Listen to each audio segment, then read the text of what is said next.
জীবনে কিছু আঘাত আছে যেগুলো চোখে দেখা যায় না, কিন্তু সেগুলো আমাদের ভেতর প্রতিদিন কথা বলে। যারা তোমার ক্ষতি করেছে তারা হয়তো আজ আর তোমার পাশে নেই, কিন্তু তাদের দেওয়া যন্ত্রণা এখনো তোমার মনে বসে আছে। মাঝরাতে হঠাৎ মনে পড়ে যায় সেই কথা, সেই ব্যবহার, সেই বিশ্বাসভঙ্গ। তুমি ভাবো, আমি কি ভুল করেছিলাম? আমি কি বেশি বিশ্বাস করেছিলাম, নাকি মানুষটাই এমন? এই প্রশ্নগুলোর মাঝেই মানুষ ধীরে ধীরে শক্তি হারাতে থাকে। ঠিক এখানেই ভগবদ্গীতা নীরবে বলে ওঠে, যন্ত্রণা তোমার শত্রু নয়, কিন্তু যন্ত্রণাকে ধরে রাখা তোমার বন্ধন। নমস্কার প্রিয় শ্রোতা, আপনি শুনছেন শ্রীকৃষ্ণ কথা।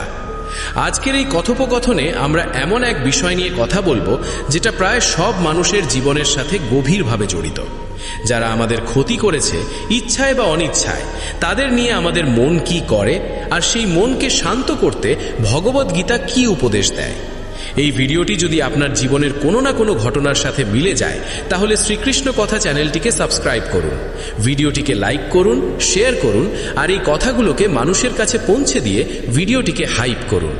কারণ যে কথা আজ আপনাকে বাঁচাচ্ছে, কাল সেটাই হয়তো অন্য কাউকে অন্ধকার থেকে আলোয় আনবে।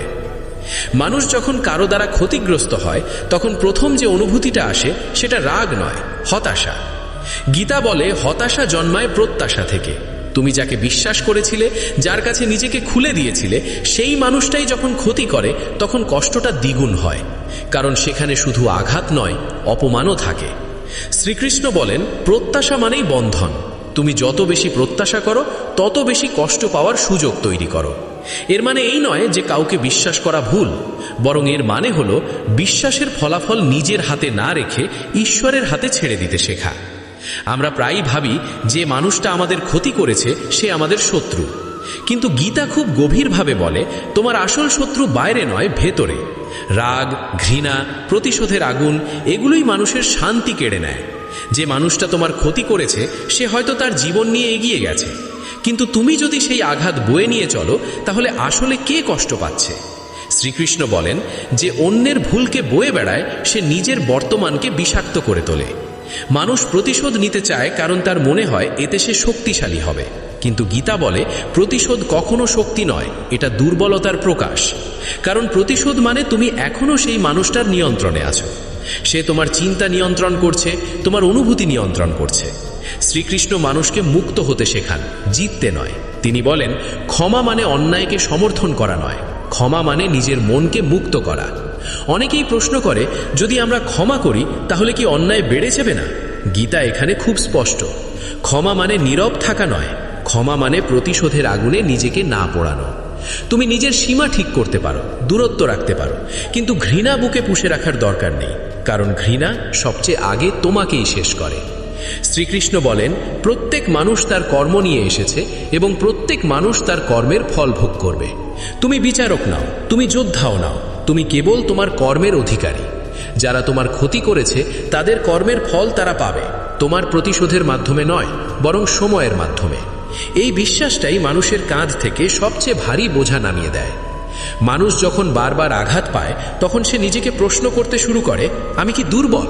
আমি কি ভুল মানুষদের বিশ্বাস করি? গীতা বলে, সংবেদনশীল হওয়া দুর্বলতা নয়, বরং সাহস। যারা অনুভব করতে পারে, কষ্ট পেয়েও ভালো থাকতে চায়, তারাই আসলে ভিতরে ভিতরে শক্তিশালী। শ্রীকৃষ্ণ কখনো মানুষকে পাথর হতে বলেননি, তিনি মানুষকে সচেতন হতে বলেছেন। এই পথে হাঁটতে গেলে একটা সময় আসে যখন তুমি বুঝতে পারো, সব মানুষ তোমার জীবনে থাকার জন্য আসে না। কেউ আসে শিক্ষা দিতে, কেউ আসে তোমার ধৈর্য পরীক্ষা করতে, কেউ আসে তোমার অহংকার ভাঙতে। যারা তোমার ক্ষতি করেছে তারা হয়তো তোমার জীবনের শিক্ষক ছিল, বন্ধু নয়। এই উপলব্ধি যখন আসে, তখন কষ্ট ধীরে ধীরে রূপ নেয় উপলব্ধিতে। এই অংশের শেষে একটু থেমে ভাবা দরকার, আমরা কি শিখলাম? আমরা শিখলাম যে ক্ষতি মানেই শেষ নয়। আমরা শিখলাম যে প্রতিশোধ শান্তি দেয় না, ক্ষমা দেয় মুক্তি। আমরা শিখলাম যে যারা আমাদের ক্ষতি করেছে তারা আমাদের জীবনের গল্পের এক অংশ মাত্র, পুরো গল্প নয়।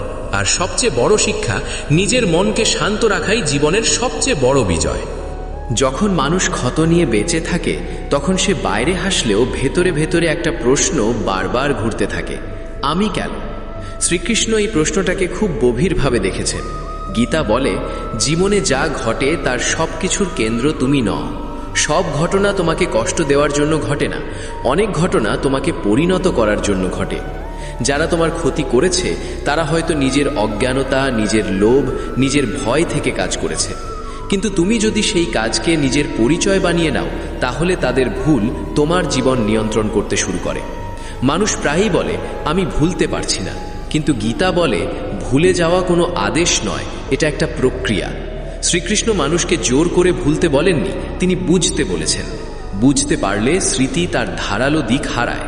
আঘাত তখন আর রক্তাক্ত ক্ষত থাকে না, সেটা দাগ হয়ে যায়, যেটা ব্যথা দেয় না, শুধু মনে করিয়ে দেয় যে তুমি বেঁচে আছো। যারা তোমার ক্ষতি করেছে তাদের প্রতি তোমার রাগ আসবে, এটাই স্বাভাবিক। গীতা কখনো আবেগকে অস্বীকার করে না, কিন্তু শ্রীকৃষ্ণ বলেন আবেগের দাস হয়ো না। রাগ যদি তোমার সিদ্ধান্ত নেয় তাহলে তুমি নিজের ধর্মচ্যুত হও। ধর্ম মানে এখানে কোনো ধর্মীয় পরিচয় নয়, ধর্ম মানে নিজের ভেতরের সঠিক অবস্থান। যে মানুষ রাগের বশে সিদ্ধান্ত নেয় সে নিজের পথ হারায়। অনেক সময় আমরা চাই যে আমাদের ক্ষতি করেছে সে যেন বুঝতে পারে, সে যেন অনুতপ্ত হয়, কিন্তু বাস্তবতা হলো সবাই নিজের ভুল বোঝার মতো সচেতন হয় না। গীতা বলে প্রত্যাশা ছাড়াই কর্ম করাই মুক্তির পথ। তুমি যদি আশা করো যে সে বুঝবে, সে ক্ষমা চাইবে, তাহলে তুমি নিজের শান্তি তার হাতে তুলে দিচ্ছ। শ্রীকৃষ্ণ বলেন তোমার শান্তির চাবি অন্যের হাতে দিও না।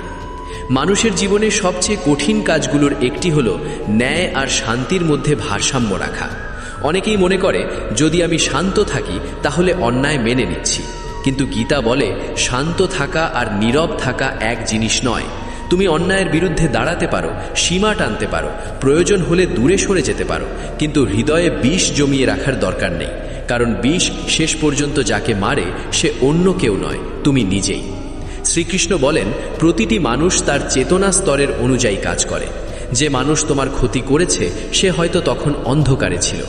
এর মানে এই নয় যে তার কাজ ঠিক, এর মানে হলো তুমি তার অন্ধকারকে নিজের আলো নিভিয়ে দেওয়ার কারণ বানাবে না।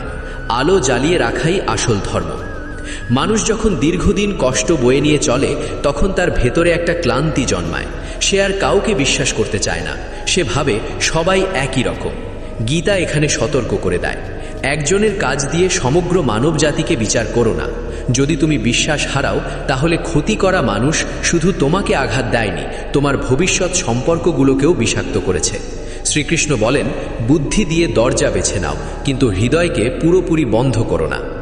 অনেক সময় দেখা যায় যারা তোমার ক্ষতি করেছে তারাই আবার জীবনে ভালো থাকতে শুরু করে। তখন তোমার মনে হয় তাহলে ন্যায় কোথায়? গীতা বলে ন্যায় মানুষের সময়ে হয় না, ন্যায় হয় সৃষ্টির সময়। তুমি শুধু যে দৃশ্যটা দেখছো সেটা পুরো গল্প নয়। কারো হাসি দেখে তার ভেতরের হিসাব বোঝা যায় না। কর্মফল অনেক সময় নীরবে আসে, ঘিরে আসে, কিন্তু আসে। শ্রীকৃষ্ণ মানুষকে তুলনা থেকে মুক্ত হতে বলেন। তুমি যদি নিজের কষ্টকে অন্যের সুখের সাথে তুলনা করো তাহলে তুমি নিজের যাত্রাকে অসম্মান করছো। তোমার পথ আলাদা, তোমার শিক্ষা আলাদা।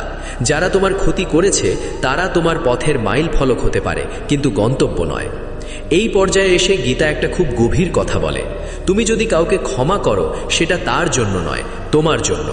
ক্ষমা মানে অতীতের সাথে যুদ্ধ বন্ধ করা। অতীত বদলানো যায় না, কিন্তু অতীতের প্রভাব থেকে মুক্ত হওয়া যায়। শ্রীকৃষ্ণ বলেন যে মানুষ বর্তমানকে ধরে রাখতে পারে সে ভবিষ্যৎকে ভয় পায় না। মানুষ প্রায়ই ভাবে আমি যদি ক্ষমা করি তাহলে আমি দুর্বল হয়ে যাব, কিন্তু সত্যটা ঠিক উল্টো।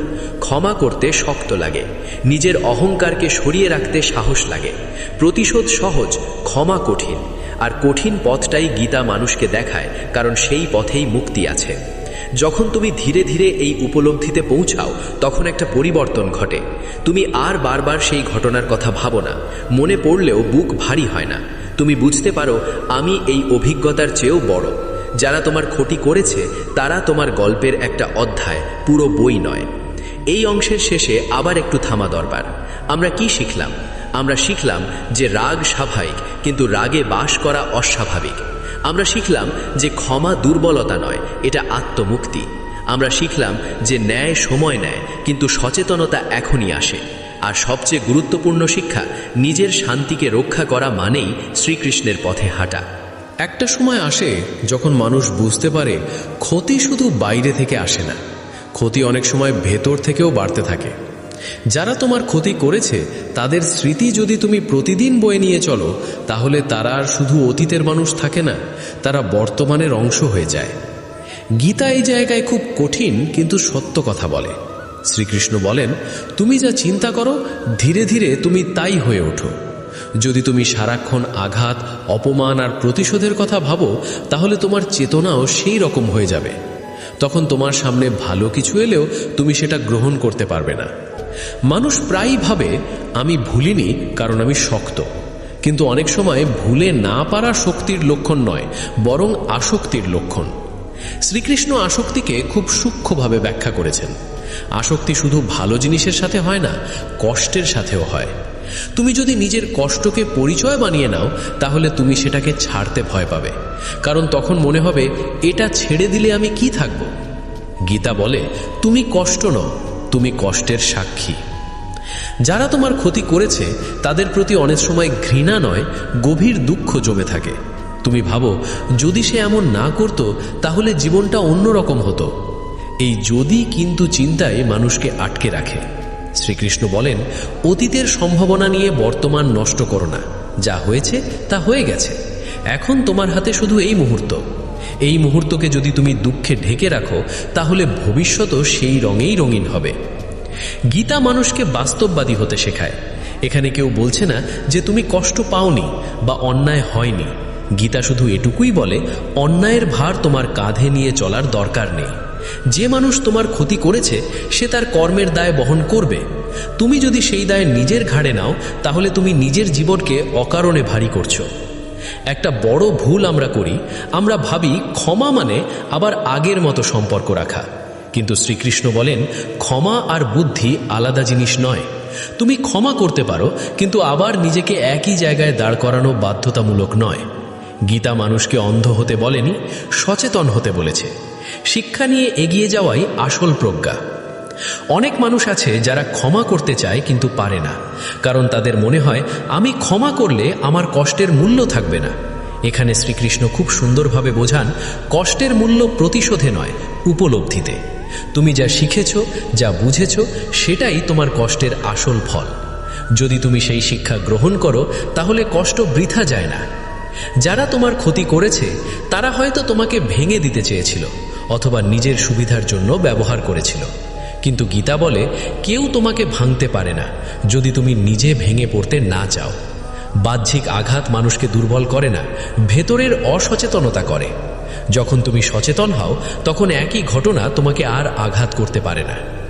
মানুষ যখন এই জায়গায় আসে, তখন সে ধীরে ধীরে উপলব্ধি করে, আমার শান্তি আমার হাতে। আর এই উপলব্ধি আসার পর একটা অদ্ভুত পরিবর্তন হয়। তুমি আর প্রমাণ চাইতে থাকো না কে ঠিক ছিল, কে ভুল ছিল। তুমি আর হিসাব রাখো না কে কতটা কষ্ট দিল, কারণ তুমি বুঝে গেছো এই হিসাব তোমার নয়। তোমার কাজ শুধু নিজের পথ পরিষ্কার রাখা। শ্রীকৃষ্ণ বলেন, যে মানুষ নিজের অন্তরের ভার নামাতে পারে সে বাইরের ঝড়ে ভাঙে না। যারা তোমার ক্ষতি করেছে তারা হয়তো তোমার জীবনে ঝড় এনেছিল, কিন্তু ঝড়ের পর যদি তুমি আকাশ পরিষ্কার দেখতে শেখো, তাহলে ঝড়ও তোমার শিক্ষক হয়ে যায়। এই পর্যায়ে এসে মানুষ অনেক সময় একটা প্রশ্ন করে, আমি কি তাহলে সব মেনে নেব? গীতা বলে, মেনে নেওয়া আর বোঝা বয়ে নেওয়া এক জিনিস নয়।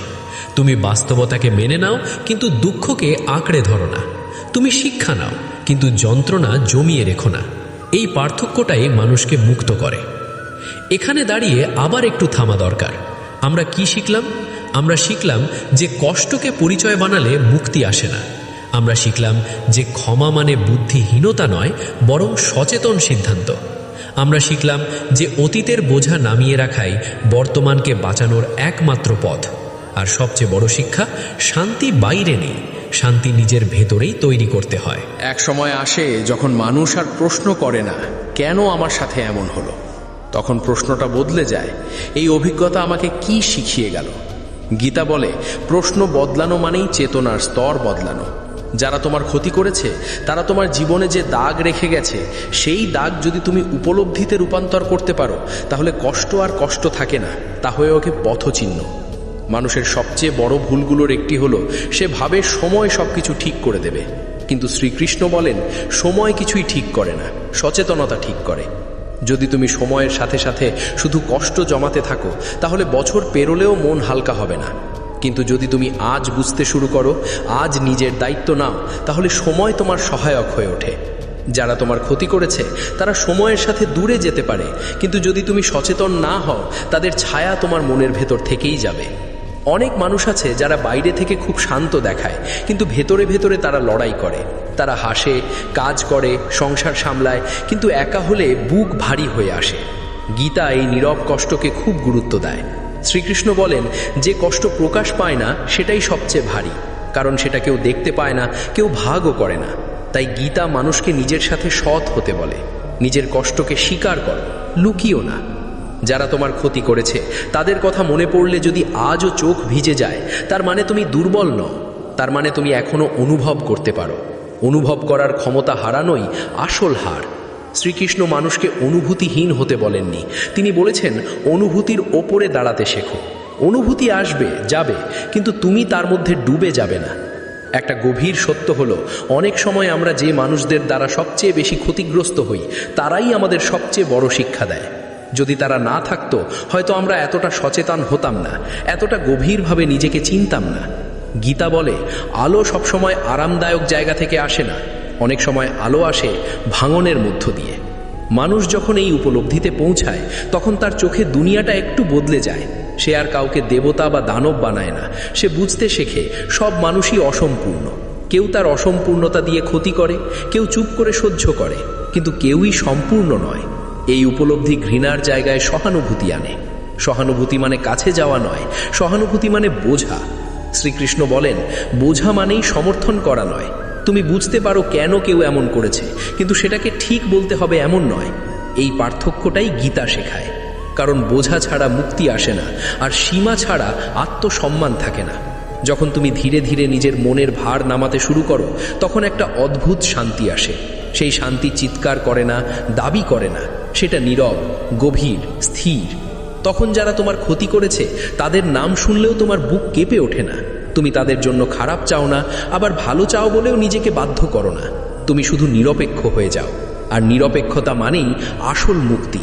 অনেকেই ভাবে এই অবস্থায় পৌঁছানো খুব কঠিন, কিন্তু গীতা বলে কঠিন মনে হয় কারণ তুমি ফলের দিকে তাকিয়ে আছো। শুধু পথটা হাঁটো, আজ একটু হালকা হও, কাল আর একটু। নিজেকে সময় দাও। শ্রীকৃষ্ণ কখনো তাড়াহুড়া করেন না, তিনি জানেন ভিতরের পরিবর্তন ধীরে হয় কিন্তু স্থায়ী হয়। যারা তোমার ক্ষতি করেছে তারা হয়তো তোমার জীবনে আসেনি তোমাকে ভাঙার জন্য, বরং তোমাকে নিজের শক্তি দেখানোর জন্য। এই শক্তি চিৎকার করে না, লড়াই করে না, এই শক্তি নীরবে দাঁড়িয়ে থাকে সব ঝড় পেরিয়ে। এই অংশের শেষে আবার থামি। আমরা কি শিখলাম? আমরা শিখলাম যে সচেতনতা ছাড়া সময় কোনো চিকিৎসা নয়। আমরা শিখলাম যে অনুভব করা দুর্বলতা নয়, ডুবে থাকা দুর্বলতা। আমরা শিখলাম যে বোঝা আর মেনে নেওয়া এক নয়। আর সবচেয়ে বড় শিক্ষা, নিরপেক্ষতা মানেই শান্তি, আর শান্তি শ্রীকৃষ্ণের পথে চলার আসল লক্ষণ। একটা সময় আসে যখন মানুষ আর আঘাতের কথা বলে নিজেকে পরিচয় দিতে চায় না। সে আর বলে না আমার সাথে এমন হয়েছিল। সে তখন বলে আমি এখন এখানে আছি।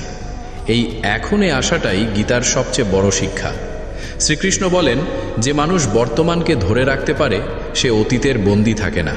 যারা তোমার ক্ষতি করেছে তারা যদি আজও তোমার মনের শক্ত জায়গা দখল করে থাকে, তাহলে তুমি এখনও তাদের সময়ে বাস করছো। গীতা মানুষকে শেখায় নিজের সময়ে ফিরে আসতে। মানুষ যখন সত্যিই ভেতর থেকে মুক্ত হতে শুরু করে তখন সে একটা অদ্ভুত জিনিস লক্ষ্য করে। সে আর প্রমাণ দিতে চায় না যে সে ঠিক ছিল। সে আর কাউকে বোঝাতে চায় না যে তার সাথে অন্যায় হয়েছে, কারণ সে বুঝে গেছে সত্যের প্রমাণ কাউকে দেওয়ার দরকার হয় না। শান্ত মানুষ ব্যাখ্যা করে না, সে শুধু বাঁচে। এই অবস্থায় পৌঁছানো মানেই ভেতরের যুদ্ধ শেষ হওয়া। শ্রীকৃষ্ণ বলেন, তোমার জীবনে যারা ক্ষতি করেছে তারা তোমার চরিত্রের আয়না। তারা তোমাকে দেখিয়েছে তুমি কোথায় দুর্বল ছিলে, কোথায় অচেতন ছিলে, কোথায় সীমা টানতে শেখনি। এই দেখিয়ে দেওয়াটাই সবচেয়ে কঠিন উপহার। সবাই ফুল দিয়ে শেখায় না, কেউ কেউ কাঁটা দিয়েও শিক্ষা দেয়। গীতা বলে, উপহারটা দেখো, মোড়কটা নয়। অনেক সময় মানুষ ভাবতে শুরু করে, আমি যদি এই কষ্ট না পেতাম তাহলে আমি আজ যেটা হয়েছি সেটা হতাম না। এই উপলব্ধি আসে তখনই যখন তুমি আর নিজের কষ্টকে শত্রু ভাবো না। তুমি বুঝতে পারো কষ্ট তোমাকে থামায়নি, কষ্ট তোমাকে তৈরি করেছে। যারা তোমার ক্ষতি করেছে তারা হয়তো জানেই না তারা কি করে গেছে, কিন্তু তুমি জানো তুমি আজ আগের মতো নও, তুমি গভীর। গীতা কখনো বলে না যে সবাইকে আপন করে নিতে হবে। শ্রীকৃষ্ণ বলেন সঠিক দূরত্ব এক ধরনের করুণা। সব দরজা বন্ধ করা ঠিক নয়, আবার সব দরজা খুলে রাখাও বুদ্ধিমানের কাজ নয়। সচেতন মানুষ জানে কোথায় দাঁড়াতে হবে, কোথায় সরে যেতে হবে। যারা তোমার ক্ষতি করেছে তাদের জন্য সবচেয়ে বড় জবাব হলো নিজেকে নিরাপদ রাখা, শান্ত রাখা, এগিয়ে যাওয়া। মানুষ যখন এই অবস্থায় পৌঁছায় তখন সে আর প্রতিশোধের কল্পনাও করে না, কারণ সে জানে প্রতিশোধ মানে আবার সেই নিচু জায়গায় নেমে যাওয়া। সে আর ক্ষমাকে প্রমাণ করতে চায় না। ক্ষমা তখন নীরব অভ্যাস হয়ে যায়। সে কারো জন্য প্রার্থনা করে কিনা সেটা বড় কথা নয়, বড় কথা হলো সে আর কারো বিরুদ্ধে যুদ্ধ করছে না। এই জায়গাটাই শ্রীকৃষ্ণের শিক্ষা জীবনের সাথে মিশে যায়। গীতা আর বই থাকে না, গীতা হয়ে ওঠে দৃষ্টিভঙ্গি। তুমি যেভাবে কথা বলো, যেভাবে প্রতিক্রিয়া দাও, যেভাবে নীরব থাকো, সব কিছুতেই গীতার ছাপ পড়ে। যারা তোমার ক্ষতি করেছে তারা তখন আর আলাদা চরিত্র নয়, তারা জীবনের স্বাভাবিক অংশ। মানুষ ভাবে এই শান্তি পেলে কি জীবন নিস্তেজ হয়ে যায়? না, এই শান্তি জীবনকে গভীর করে। তুমি হাসো কিন্তু অকারণে নয়, তুমি কাঁদো কিন্তু ভেঙে পড়ো না, তুমি ভালোবাসো কিন্তু হারিয়ে যাও না। এই ভারসাম্যটাই গীতা শেখায়। এখন এই যাত্রার শেষে এসে আর একটা সত্য পরিষ্কার হয়। তুমি কাউকে ক্ষমা করো বা না করো সেটা শেষ পর্যন্ত তোমার ব্যক্তিগত পথ, কিন্তু তুমি যদি নিজের মনকে বিষমুক্ত না করো তাহলে সেই বিষ তোমার সব সম্পর্ক, সব সিদ্ধান্ত, সব আনন্দকে ধীরে ধীরে নষ্ট করবে। শ্রীকৃষ্ণ তাই বলেন, নিজেকে বাঁচাও, নিজেকে হালকা রাখো, নিজের ভিতরেই ঈশ্বরের স্থান তৈরি করো। আমরা কি শিখলাম? আমরা শিখলাম যে অতীতকে জয় করার মানে ভুলে যাওয়া নয়, ভার নামিয়ে রাখা। আমরা শিখলাম যে ক্ষমা মানে সম্পর্ক নয়, মানসিক মুক্তি। আমরা শিখলাম যে প্রতিশোধ শক্তি নয়, নিরপেক্ষতাই আসল শক্তি। আর সবচেয়ে বড় শিক্ষা, নিজের শান্তি রক্ষা করাই জীবনের সবচেয়ে বড় ধর্ম।